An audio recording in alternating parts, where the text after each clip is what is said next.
What's going on, ladies and gentlemen? Force here from Force Strategy Gaming, bringing you a Protoss strategy today. Today we're going to be taking a look at the scouting that Nextstream does in this game, and we're going to take a look at how he responds to what he's seeing. Now, specifically, what's going to happen is this is a Protoss versus Terran strategy, and his Terran opponent here decides to stay in one base, bunker up, which in and of itself is kind of a tip-off as to what's going on, and then try to go for kind of a very strong one-base push. Now, what we're going to see Nextstream actually do is respond to this by trying to keep him in his base a little bit longer, get an economic advantage by expanding, and then respond with a stronger force because of his economic advantage. So let's go ahead and follow the probe. I'll be talking about the build order and everything like that. Now, as always, I disclaim it, of course, in the video description below. Whenever I put a build order in any of these strategy videos, it's always subject to change based on the course of the game, what you scout, yada, yada, yada. We'll specifically look at, you know, what Nextstream does, his scouting, and how that dictates what he himself is going to be coming out with. Now, the initial build order, pretty standard stuff. We're going to see him attempt to move up. Oh, there's a full wall off. Well, that's a shame. Now, back home, we're going to take a look at the standard build order, which is 9 Pylon, 12 Gateway, 14 Assimilator, 17 Cybernetics Core, 20 was a second Assimilator. Now, we're going to take a look. We saw that initial scouting. I still want to keep an eye. Now, obviously, as soon as that Cybernetics Core finishes, you start the Warp Gate research, starting things off with the Stalker as well. Going to be a great idea early game against Terran, especially when they're Marine heavy. Really great job of softening them up. And, of course, the primary thing is to keep that SCV scout out of your base. So you move in for an initial scout. Great. It's walled off. No big deal. You always want to do that secondary scouting. What you're checking with the secondary scouting is the production buildings at the front, any attachments to it, and what they are basically, you want to look for what they're planning on doing, any kind of idea that you can get.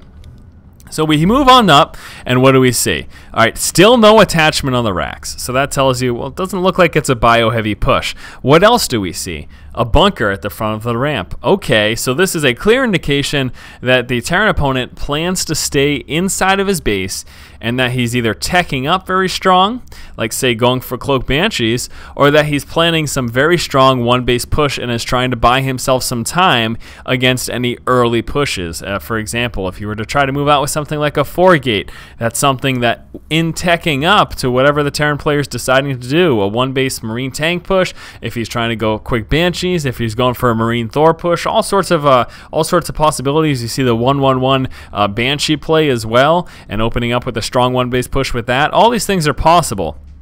But the bunker is an indication that he's teching up, and the lack of attachment on the front barracks is an indication that he's teching up as well. So the immediate response, everything so far for Nextstream has been very standard. You know, there's so many options from this point in the game. Opening up the Pylon Gateway, Cyber Core, and double Assimilator, you've got a lot of possibilities at this point. Immediately, in seeing that something funny is going on, the next response is going to be to drop that Robotics. So the next transition could have been into all sorts of things. We could have moved into an expansion, could have moved into Stargate play, lots and lots of opportunity, but in seeing that bunker at the front, we're going to see Nextstream come out with that Robotics as that immediate response. Now the Robotics is going to place down a 28 supply, sticking again with those early game Stalkers, and just managed to kill off an SCV, and again, that's one of those primary purposes. You don't want to continue up this scouting as much as is possible. Now the whole point of this Robotics is knowing that the opponent is teching up and planning something a little funny. We want to make sure we get eyes on what's going on. So that's why Nextstream decided to come out with that Robotics. The next big thing we're actually going to see him do is expand. But first, let's take a look here at the secondary scouting coming up. And again, seeing the bunker, you do want to get a clear indication as to what that attachment is. And it looks like, oh, there's a reactor right now. So what's the next thing that we know? Looks like he's pretty likely to be going Marine heavy at this point. So let's see. We got that Robotics just about finished, keeping up that scouting. If you don't lose any more than just the shields, really not the biggest a deal there. That scouting information is the most crucial thing. And then we're going to see right now Nextstream trying to take advantage of the situation, the fact that it looks like the Terran player is still planning to stay on one base by coming out with an expansion himself. Now keep in mind, you still haven't gotten full eyes onto what's going on in the inside. It could very well be that the Terran player is building an expansion right now, and he was just buying himself time with the bunker to do that. That's the importance of coming out with that Robotics. If you can't tell immediately through that frontal scouting exactly what they're going for, and they're still kind of a little wishy-washy, then you want to make sure you get in that robo so you can get an observer in the base. After that, Nexus starts coming through here for next stream. He's also going to be working his way up into 3 additional gateways, just the 2 right now. We should be seeing a 3rd in just one moment as well. And then now he will be sitting at a total of 4 gateways, as well as that robotics. So again, providing you with lots of opportunity for transitions. And now it's finally at this point in the game, we're at the 7-minute mark right now, moving forward and scouting it out. And look at this, it looks to be a 1-base Marine tank timing push. And there we go. We can see, of course, also that starport moving up to allow him to get some medevacs as well. So the immediate response right now, next stream, what is he going to do immediately? Seeing that there's no transition, there's no expansion in the works, he's actually immediately going to move down with those forces, and that's going to allow him to attempt to delay the Terran player and keep him in his base a little longer. We can see that Robotics Bay got dropped down as well. Once he spotted that Marine tank composition is when he dropped down that Robotics Bay. Because, of course, Colossus will absolutely shred the Marines, and they do a fairly decent job against those siege tanks as well. So in spotting that composition, in spotting the fact that the Terran player is still sitting on 1 base, he immediately drops down the bay, and then he moves on down with a small group of forces. Now, what is the point of this force? Well, the Sentry is the vital unit right here, and I've gotten this question a lot. What do you do if a player is bunkering up on 1 base? I get that question all the time. People ask me, what do you do? Well, there's 2 things you can do. You can expand. If they're sitting on 1 base and you can get that economic advantage, you will be golden. The second thing you can do in conjunction with that is to try to delay them and force them to stay on 1 base even longer. So what we're seeing again is scouting with this observer. Right now, an Extreme knows the Terran player is planning a 1 base push. Now here comes the delay. Coming down with these sentries and laying force fields at the ramp. The entire point of this, and we're going to see Next Stream stay here for about 3 to 4 more waves of force fields, basically until the Terran player gets the medevacs up into play and can drop on the low ground. You can keep this up. But laying those force fields down, what this does for you is it buys you time, and specifically Next Stream is buying himself time to try to get a couple more Colossus in play. The longer you can keep a player in 1 base, the better off you are, especially if you have an expansion. You're buying yourself time to get that advantage. So there's already 1 Colossus in play, chrono boosting out a 2nd Colossus, and again, just laying down those force fields as long as is possible. Now right now, since the medevacs are in play, we could see Midas lift off and drop down. I'm actually not sure why he isn't lifting off his Marines and dropping them down on the low ground right now, but he is eventually going to push forward. I mean, this is a little bit of a misplay by the Terran player, make no doubt about it. We are going to finally see Next Stream push back, though. But still, buying yourself some time, delaying the Terran player as much as possible is the name of the game there.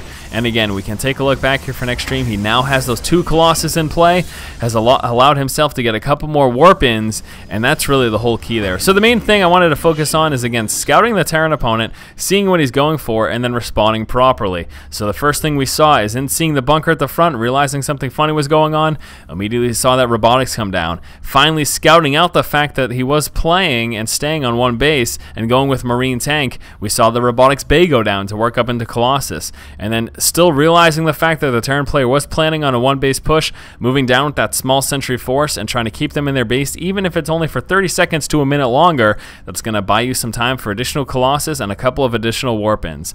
Now we're going to take a look at the engagement itself once it does come through. Obviously, one big thing when you're coming up against any tank play is trying to keep your Colossus away from the siege tanks while they're sieged up. So we're going to be taking a look at, scouting out your opponent, and this is where the observer really does come in, scouting out your opponent and then trying to push at the proper time. So we do see the siege line set up right now for Midas. The second that he unsieges, we are going to see Next Stream push down, take advantage of the fact that those tanks are in siege, and then work right on up. If you manage to spot a Terran player unsieging his tanks, that is the time to attack. Those tanks are much less effective on siege, and if you can roll up on them while they're on siege, you're going to be able to take them out very quickly like we saw Next Stream do here, and then that should lead you to a pretty quick GG, at the very least a decisive victory in that specific battle. Alright, so I'm going to go back to the main base. We do want to talk about that opening build order. Was the standard opener with the 9 Pylon, 12 Gateway, 14 Assimilator, 17 Cybernetics Core, 20 was that second Assimilator. Obviously, once that Cyber Core comes up, you start the Warp Gate research, come out with your first Stalker, get about 1 to 2 early game scout denying as well as early game harass against Marines. Now, we saw that constant scouting as well from Next Stream. First, he spotted spotted a Rax without an attachment, so that tells you already he's not really going that bio-heavy early game, and then spotting the bunker was a tip-off. Okay, there's something funny going on. He has lots of options. He could be going for a quick expand. He could be going for some drop play. He could be going for Banshees. There's so many options, so immediately, to figure out what's going on, next stream dropping the Robotics to come out with that Observer. Now, once he spotted the fact that it was a Marine tank one-base push, immediately getting down the Robotics Bay to work up to Colossus because they are so strong against the Marine, and then moving down with that small force with a few sentries, force fielding the player inside of his base, buying extra time to get some additional forces, and then during that engagement, we saw the crucial thing, what next stream did, waiting until those tanks unsieged, to which he was spotting with his Observer, and then pushing as soon as they unsieged to take them out before they've got time to siege back up, and that led to the quick GG. Alright guys, well thank you so much for watching. Hopefully you have enjoyed this strategy video. This was more about scouting and stuff. I think that that's an important thing to cover, and I try to do that whenever possible. As always guys, if you like the content, please subscribe. Thanks again for watching. Keep watching and keep owning.